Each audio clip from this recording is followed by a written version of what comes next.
प्रभु आ जाइए, मेरे घर में आ जा। विश्वास के साथ यीशु प्रभु आ जाइए, मेरे घर में आ जाइए।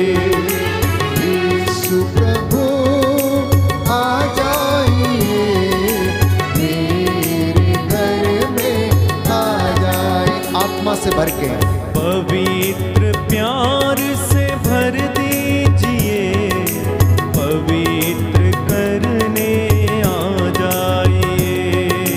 पवित्र प्यार से भर दीजिए, पवित्र करने आ जाइए। एक साथ यीशु प्रभु आ जाइए, मेरे घर में आ जाइए।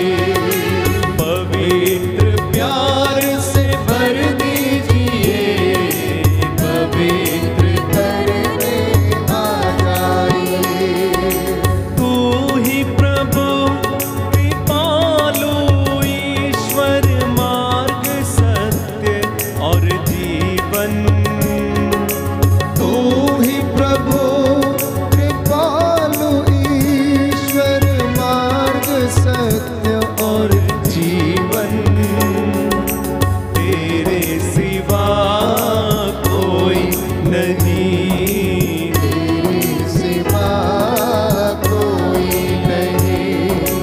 तेरे सिवा कोई नहीं, तेरे सिवा। अपने हाथों को उठा के एक साथ यीशु प्रभु आ जाइए, मेरे दिल में आ जाइए। पवित्र प्यार से, पवित्र प्यार से भर दीजिए, पवित्र करने आ जाइए। यीशु प्रभु, यीशु प्रभु आ जाइए, मेरे घर में आ जाइए। पवित्र प्यार से भर दीजिए, पवित्र करने आ जाइए। पवित्र करने आ जाइए, पवित्र करने आ जाइए। प्रियजनों, कुरिन्थियों का दूसरा पत्र अध्याय 2 अध्याय 5 पद संख्या 20, संत पौलुस कहता है कि यह उपयुक्त समय है, इसलिए तुम ईश्वर से मेल कर लो। यह उपयुक्त समय है, तुम ईश्वर से मेल कर लो।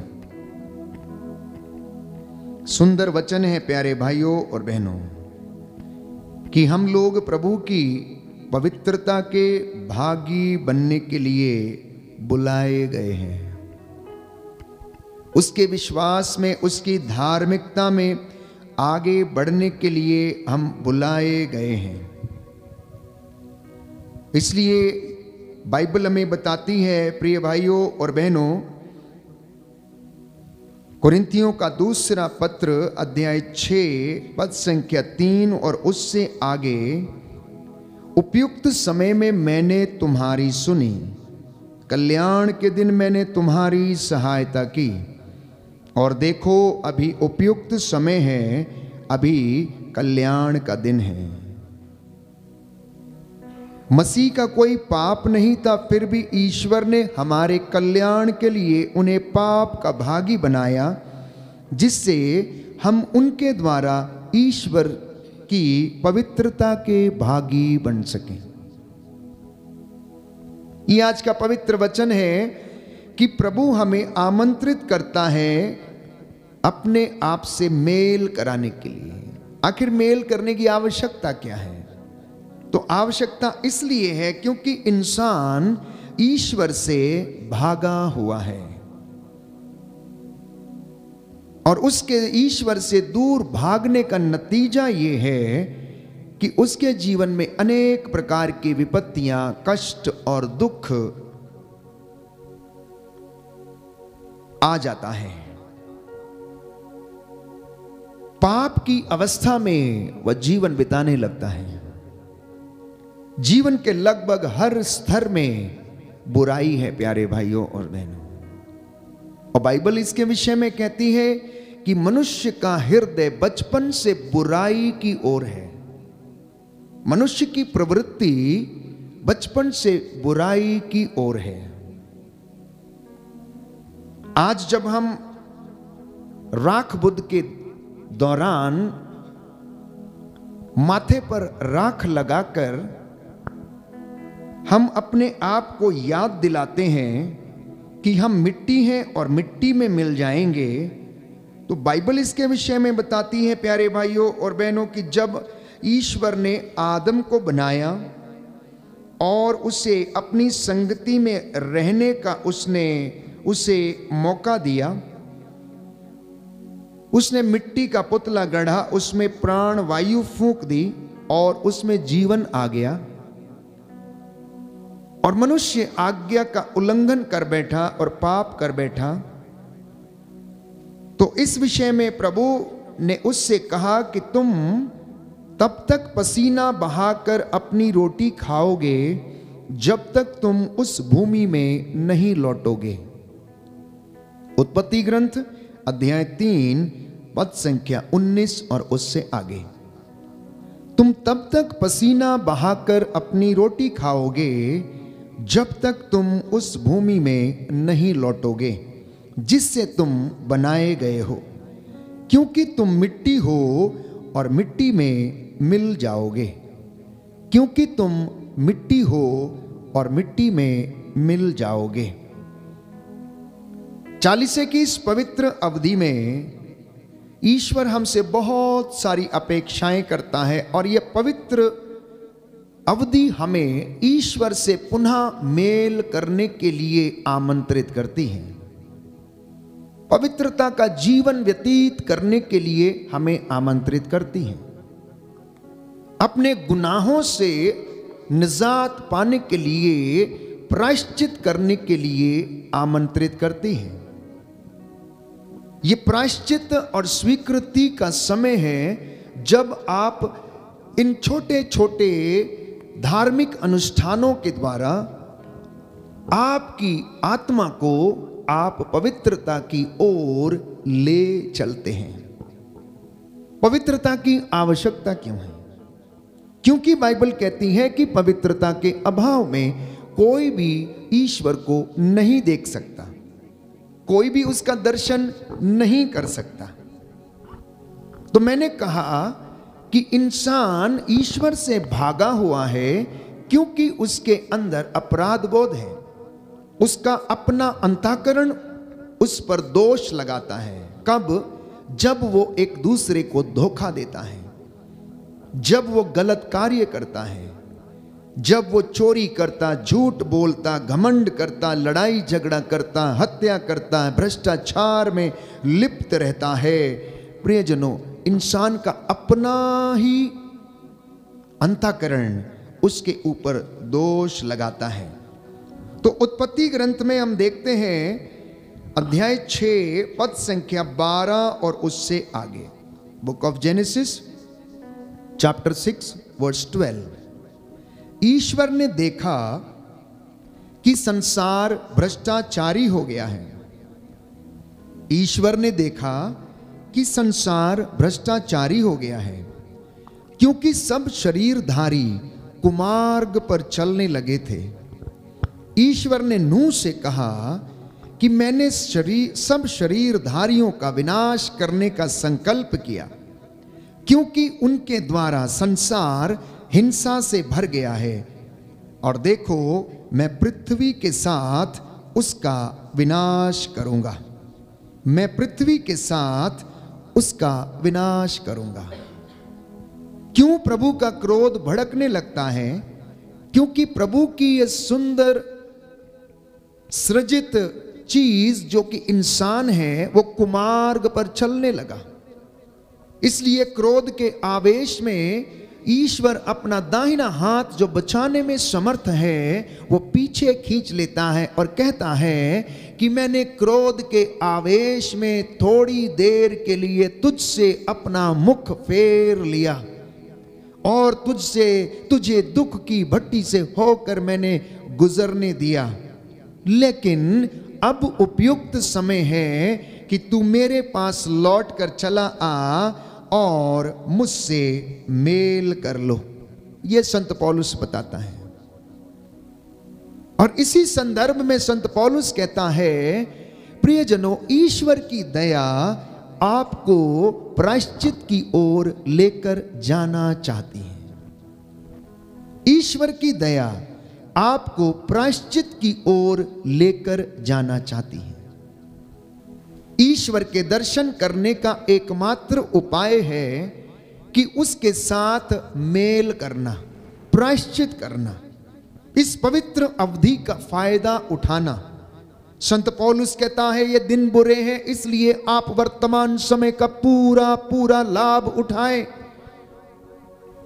पूरे साल भर में 40 के दौरान ये 40 दिन उपवास के, तपस्या के और अपने पापों के प्रायश्चित के लिए हमें आमंत्रित करते हैं, जिससे कि हम अपनी अंतःकरण को, अपनी अंतर आत्मा को और अपने आध्यात्मिक जीवन को क्या कर सकें, पवित्र कर सकें, आध्यात्मिकता के रास्ते पर बढ़ सकें।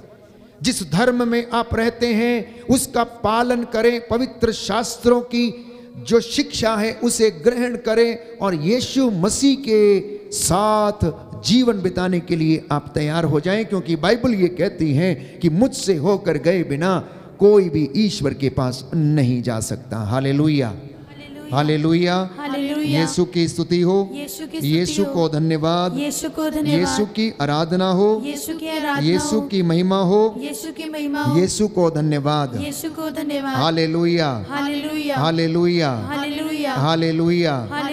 हालेलुया।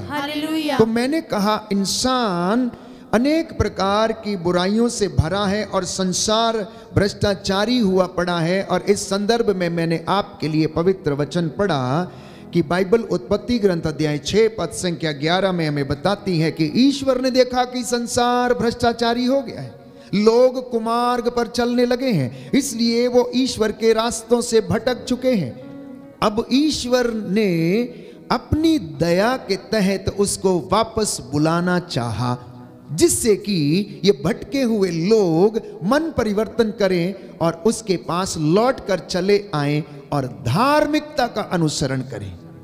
इनकी धार्मिकता जब इनके आगे आगे चलेगी तो मेरी महिमा इनके पीछे पीछे आएगी। यशायाह नबी का ग्रंथ अध्याय 58 पद संख्या 8 में कि तू धर्म के काम करता जा, दान पुण्य के काम करता जा, सेवा के काम करता जा, और देख मैं तुझे इतने आशीर्वाद दूंगा, मैं तुझे ब्लेस करता जाऊंगा, मेरी महिमा तेरे पीछे पीछे आती रहेगी। बोलिए आमेन, आमेन, हालेलुया, हालेलुया। पर पाप इतना बढ़ गया है, बुराई इतनी बढ़ गई है कि इंसान पाप का बोध खो चुका है, बुराई का बोध खो चुका है। इसलिए जब वो लड़ाई झगड़े करता, बुराई पर उतर आता है, तो वो किसी चीज को नहीं देखता है। आज इंसान का दुश्मन बना हुआ है, भाई भाई को मारना चाहता है, जमीनी एवं आपसी वाद विवाद में घिरा हुआ है, क्रोध एवं ईर्ष्या से भरा हुआ है, व्यभिचार में, अश्लील बातों में फंसा हुआ है, अच्छे एवं ईमानदार लोग ढूंढने से भी नहीं मिलते हैं। मनुष्य का हृदय ईश्वर से बहुत दूर है, इसलिए बाइबल कहती है ये मुख से मेरा आदर करते हैं परंतु इनका हृदय मुझसे बहुत दूर है, इनका हृदय मुझसे बहुत दूर है। इसलिए यीशु ने कहा जो प्रभु प्रभु कहकर मुझे पुकारते हैं उनमें से सब के सब ईश्वर के राज्य के अधिकारी नहीं होंगे, केवल वे लोग जो मेरे स्वर्गीय पिता की इच्छा पूरी करता है, केवल वही स्वर्ग का अधिकारी होगा। और जो सेवा के कार्य, पवित्रता के कार्य करता है, वही मेरे स्वर्गीय पिता के दर्शन करेगा। बोलिए amen. Hallelujah, hallelujah, hallelujah, hallelujah, hallelujah. Hallelujah. Yeshu की स्तुति हो, यीशु की स्तुति हो, यीशु को धन्यवाद, यीशु को धन्यवाद। Hallelujah, hallelujah, hallelujah. हालेलुया। तो इस दुनिया का जो पाप है, जो बुराई है, जो भ्रष्टाचार है, जो हिंसा है, जो ईर्ष्या है, इस विषय में पवित्र वचन कहता है, प्रवक्ता ग्रंथ अध्याय 17 पद संख्या 17। प्रवक्ता ग्रंथ अध्याय 17 पद संख्या 17 कि उनका अधर्म उससे छिपा हुआ नहीं है। अगर कोई व्यक्ति ये सोचता है कि ईश्वर उनके पापों को नहीं देखता, तो प्यारे भाइयों और बहनों, वो गलत सोचता है। बाइबल इस विषय में कहती है, प्रवक्ता ग्रंथ अध्याय 17 पद संख्या 17 में, कि उनका अधर्म उससे छिपा नहीं है, उनके सभी पाप प्रभु के सामने हैं। मनुष्य का भिक्षा दान मोहर की तरह उसकी रक्षा करता है। प्रभु मनुष्य का परोपकार आंख की पुतली की तरह सुरक्षित रखता है। कितनी सुंदर बात है। 40 की अवधि में ईश्वर से मेल करते वक्त आप याद रखिए कि आपका हर एक परोपकार अर्थात सेवा का कार्य, पुण्य का काम, परोपकार की आंख की पुतली जो है वो सुरक्षित रखता है, और आपके जो भिक्षा दान की जो मोहर की तरह उसे सुरक्षित रखता है। लिखा है कि ईश्वर पश्चाताप करने वालों को अपने पास लौटने देता और निराश लोगों को ढारस बंधाता है। बोलिए आमेन, आमीन। Hallelujah, hallelujah, hallelujah, hallelujah. दाहिना हाथ उठाकर वचन दोहराएंगे।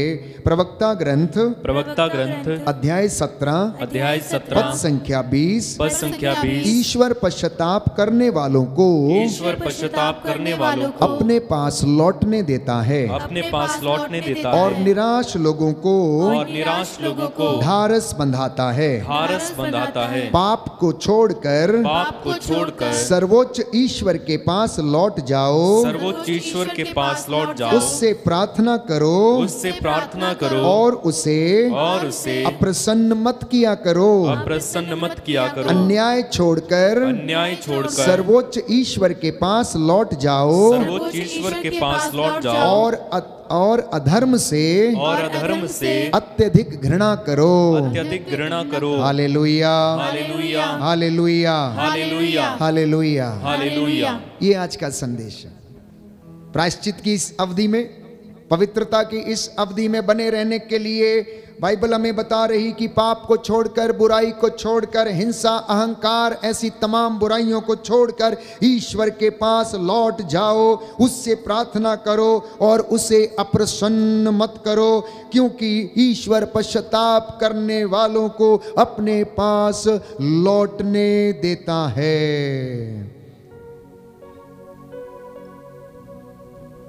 ईश्वर पश्चाताप करने वालों को अपने पास लौटने देता है। पाप से घृणा करिए, पापी से नहीं। पाप से घृणा करिए और पापी से नहीं। अधर्म के रास्ते बाइबल कहती है छोड़कर ईश्वर के मार्ग पर आगे बढ़ते जाइए। आज जब हम बात कर रहे हैं प्रायश्चित की, पवित्रता की, तो प्रिय भाइयों और बहनों, इस विषय में बाइबल हमें बताती है कि पश्चाताप का अर्थ है ईश्वर के पास लौटना। पश्चाताप का अर्थ है लौटना। और जब आप इस निर्णय को लेते हैं तो वह निर्णय आपके जीवन में आपको ईश्वर से मेल कराता है, क्योंकि परमेश्वर प्रायश्चित करने वालों को अपने पास वापस आने देता है। प्रेरितों का कार्यकलाप अध्याय 3 पद संख्या 19, जब ईश्वर के पास हम लौटते हैं तो वो हमारे पापों को क्या करता है? क्षमा करता है। जब हम ईश्वर के पास लौटते हैं तो वो हमारे पापों को क्षमा करता है। लिखा है, आप लोग पश्चाताप करें और ईश्वर के पास लौट आए, जिससे आपके पाप मिट जाएं। लौटने का अर्थ है रियलाइजेशन, और रियलाइजेशन जब हो जाता है तो ट्रांसफॉर्मेशन होनी शुरू होने लगती है। जब व्यक्ति इस बात को एहसास कर लेता है कि मैं एक कमजोर मनुष्य हूं, मेरा जीवन क्षणभंगुर है, ईश्वर का तत्व मेरे अंदर सक्रिय है और निवास करता है, और उसकी दया मुझे अपनी ओर फिर से लेकर जाना चाहती है। हालांकि मैं अपने ही स्वास्थ्य के घमंड में, अहंकार में, अपने धन, लोभ, लालच की अवस्था में उससे दूर चला गया था, लेकिन अब वो मुझे फिर से बुलाना चाहता। जब हम ये निर्णय लेते हैं, लौट कर चले आते हैं, तो बाइबल हमें बताती है कि वह आपके पापों को क्या करता है? क्षमा करता है। आपके पापों को क्षमा करता है। प्रज्ञा ग्रंथ अध्याय 11 पद संख्या 23, book of Wisdom chapter 11 verse 23।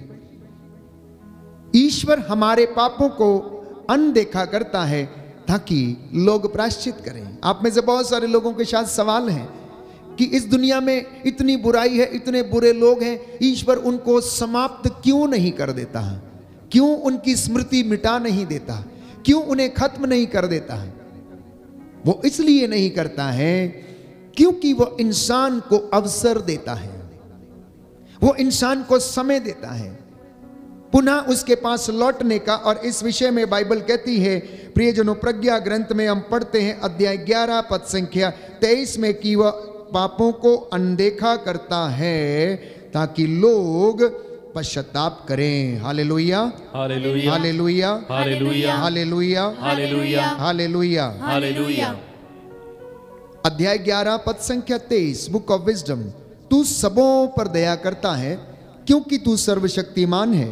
तू मनुष्य के पापों को इसलिए अनदेखा करता है कि वह पश्चाताप करे, वह पश्चाताप करे। कई लोगों का सवाल है और मन में सोचते हैं कि क्या ईश्वर दंड देता है? प्रियजनों, बाइबल कहती है जो पिता अपने पुत्र को प्यार करता है वो उसे छड़ी लगाता है, लेकिन जो पिता अपने पुत्र को छड़ी नहीं लगाता वो उसका दुश्मन बनता है। और इसलिए अगर ईश्वर आपसे प्रेम करता है तो वो आपको दुख की भट्टी से होकर गुजरने देता है, क्योंकि उसने इंसान को संपूर्ण आजादी दी है भलाई और बुराई चुनने के लिए, जीवन और मृत्यु चुनने के लिए, अच्छाई और भलाई पर मार्ग पर चलने के लिए। वो हमसे जबरदस्ती नहीं करता है।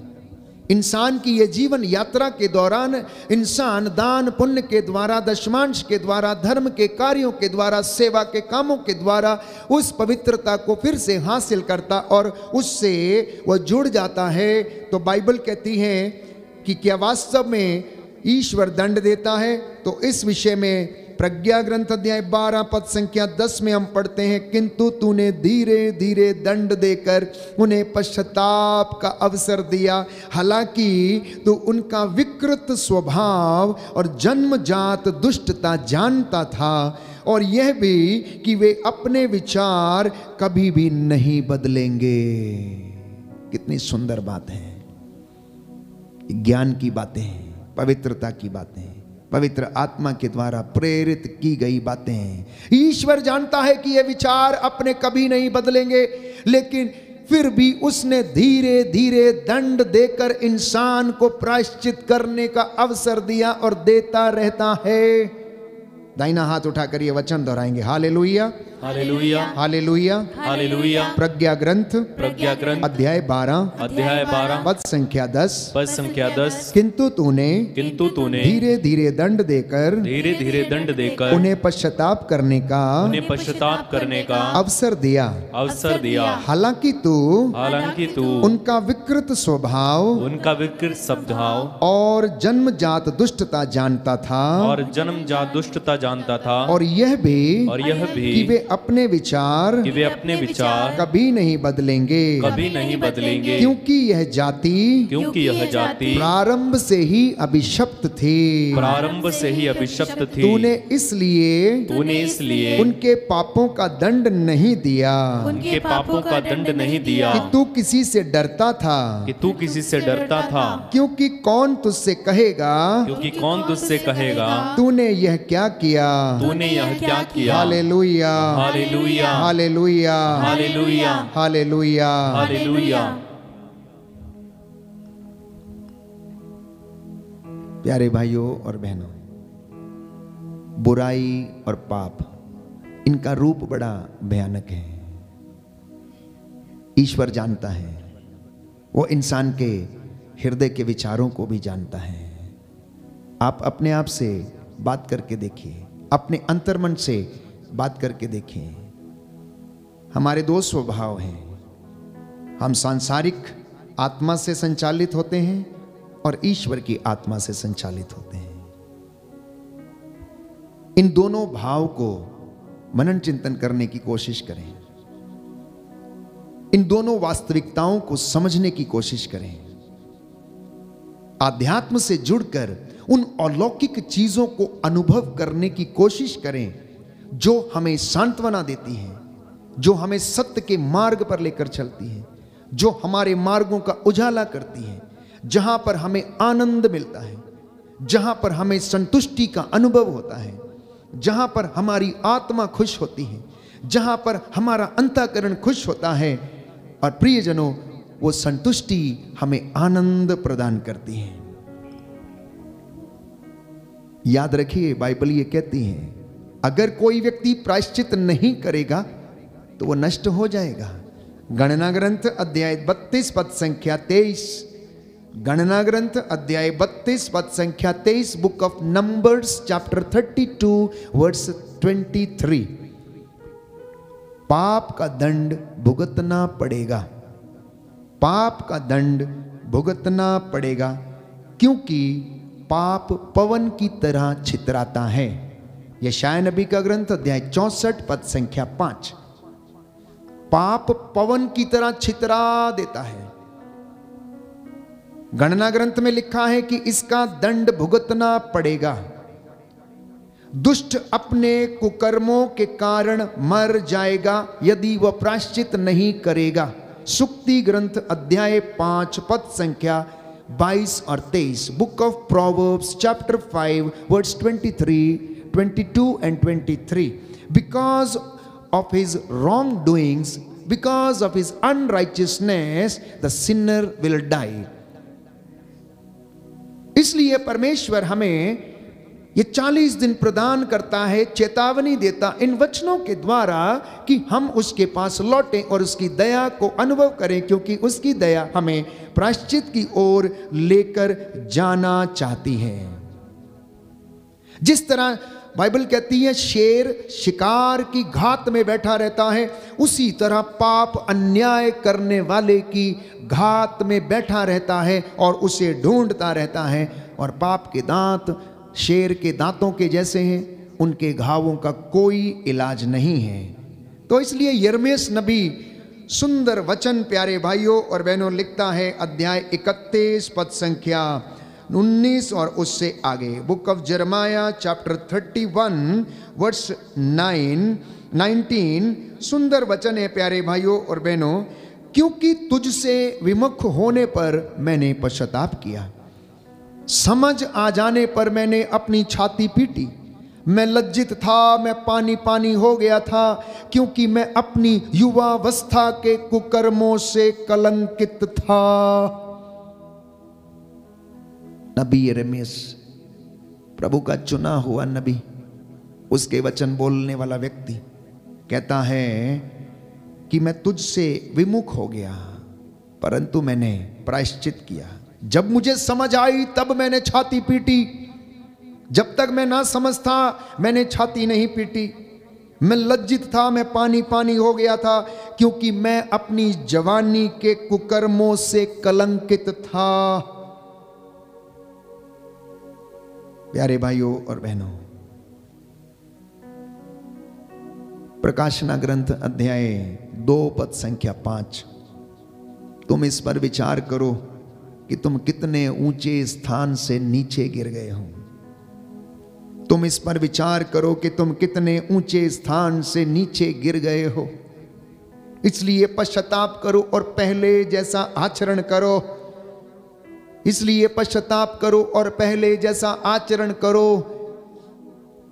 क्योंकि वचन कहता है कि मुझे तुमसे एक शिकायत है, ना तो तुम ठंडे हो ना तो तुम गर्म हो, तुम कुनकुने हो गए हो। तुमने अपना पहले वाला जो उत्साह था वो त्याग दिया है, परमेश्वर से दूर चले गए हो। इसलिए तुम अब उसके पास लौटो। कुरिन्थियों का दूसरा पत्र अध्याय 7 पद संख्या 1। पवित्रता की पूर्णता तक पहुंचने का प्रयत्न करते रहो। बोलिए आमेन, आमेन, हालेलुया, हालेलुया, हालेलुया, हालेलुया। दाहिना हाथ उठाकर वचन दोहराएंगे। कुरिन्थियों का दूसरा पत्र, कुरिन्थियों का दूसरा पत्र अध्याय 7 पद संख्या 1। पद संख्या 1। प्रिय भाइयों, प्रिय भाइयों, हमें इस प्रकार की प्रतिज्ञाएं मिली हैं, प्रतिज्ञाएं मिली हैं। इसलिए हम शरीर और मन के हर प्रकार के दूषण से अपने को शुद्ध करें, और ईश्वर पर श्रद्धा रखते हुए पवित्रता की पूर्णता तक पहुंचने का प्रयत्न करते रहें। Hallelujah, hallelujah, hallelujah, hallelujah, hallelujah, hallelujah. इतना ही नहीं, यीशु ने कहा प्यारे भाई और बहनों, मत्ती के सुसमाचार अध्याय 3 पद संख्या 8 में कि पश्चाताप का उचित फल उत्पन्न करो। 40 की इस अवधि में सभी लोग दान पुण्य के द्वारा, सेवा के कामों के द्वारा, धार्मिक कामों के द्वारा अपने अपने पापों का प्रायश्चित करेंगे प्यारे भाइयों और बहनों। और बाइबल ये कहती है कि अगर तुमने प्रायश्चित किया है, और प्रायश्चित एक निर्णय है, तो इसका उचित फल उत्पन्न करना। कुरिन्थियों का दूसरा पत्र अध्याय 7 पद संख्या 7 में पवित्र बाइबल हमें बताती है, और उनके आगमन के द्वारा ही नहीं बल्कि उस सांत्वना द्वारा भी जो उन्हें आप लोगों की ओर से मिली थी, मुझसे मिलने की आपकी उत्सुकता, आपका पश्चाताप और मेरे प्रति आपकी चिंता, इसके विषय में उन्होंने हमको बताया है, और इससे मेरा आनंद और भी बढ़ गया है, और भी बढ़ गया है। तो यदि आप विश्वास करेंगे, ईसा मसीह में यदि आप विश्वास करेंगे, उसके वचनों पर यदि आप चलेंगे, तो आपको और आपके घराने को मुक्ति मिलेगी, और आप प्रायश्चित का उचित फल उत्पन्न करेंगे।